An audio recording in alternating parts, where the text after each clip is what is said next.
Okay, let's extend our learning a little bit on these 9 literary elements and let's focus on conflict. There are 4 types of conflict that occur in books. They're either internal or external, and we've covered these ideas of internal within the mind and external outside of the body. So we're going to take a look at conflicts as they occur in literature. Now, I know earlier I said that there were 3 major types of conflict in literature. However, now that we're moving into the high school, or some of us have been in high school for a while, I'm going to introduce you to a 4th one. This is going to extend your learning a little bit into a new element or a new domain within the element of conflict for literature. And this is a really cool way to think about them. You know how in my classroom I'm always trying to put it in plain language. So rather than using the technical terminology of literature, that kind of thing, this introduction is a really nice way to think about them in plain language terms. And if you see, I got this from a website called classroomsynonym.com. And this talks about the 4 types of internal and external conflict. I'm going to post this slideshow on a slide share, and I will turn this link hot. So you can always go back to that website and use it as a resource, especially with what I'm going to ask you to do once you get down these 4 types of conflict, literature conflict.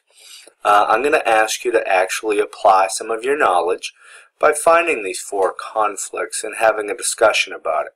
So, again, you will have that link posted, or at least hot, on the post of this slideshow, and you can go and check out that site. Okay, without further ado, let's take a look at the 4 types of internal and external conflict in literature, and a really cool way to think about them in plain language. The first one is person versus self. Now think about this. Battling the inner demons. So this is an internal conflict that focuses on that particular character wrestling with a major decision in their life. Sometimes they're emotional decisions, sometimes they're intellectual choices, like what is truth? What do you believe is happening? Or they might be in a So a character might be dating a certain girl and he might be thinking, oh boy, I like this other girl. Okay? But here's what I want you to write down in your notebook. Person versus self really talks about battling the inner demons. It's an internal conflict that focuses on a character wrestling with a major decision. Alright, let's take a look at the second one. It's person versus person. Again, pretty classic here, but what we need to remember is only one can win. So this is the plain language of person versus person. Only one can win. Again, so this is when the protagonist is usually offset against an antagonist. And the antagonist is trying to take down the protagonist, and the protagonist is, of course, trying to overcome all of these impediments that the antagonist is setting up. And interestingly, as we read through our material, I always find it funny when everybody gets a little bit annoyed with when the antagonist actually starts winning and the protagonist looks like they're going to lose. This is pretty typical throughout the stories. There's going to be moments where victories for both of them come. But at the end, one must emerge from this battle as the winner. So you have to have one person who wins. So think of person versus person as only one can win. Let's take a look at our next one. Person versus nature. So this is braving the elements. Here in good old Maine, we understand that quite well, don't we? So this is person versus nature, where a character finds himself struggling against the external environment caused by adverse, and this can involve adverse weather, supernatural phenomenons, but it can also be like disease outbreaks or isolated locations. Remember that little penguin I talked about in the tropical sun?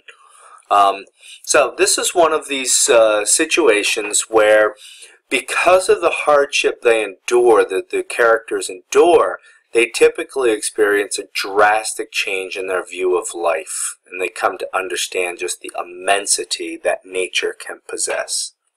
Alright, let's take a look at our last literary element that falls under conflict, or a last subcategory under conflict, and that's person versus society.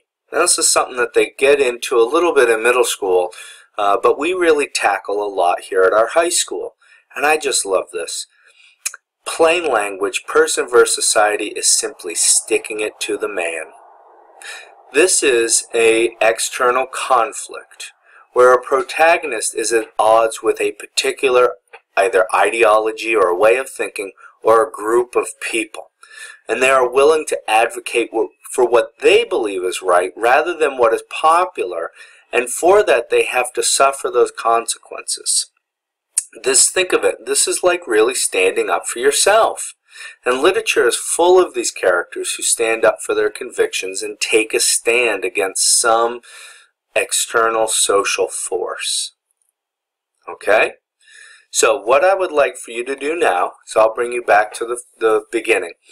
There's going to be a link, a hot link, for this slideshow presentation on the actual web page itself. And then in the next tutorial, I'm going to have you, or in the next discussion thread, however, I'm going to have you actually identifying these 4 types of literature and have you start a discussion with your classmates about why they are the subcategories for conflict.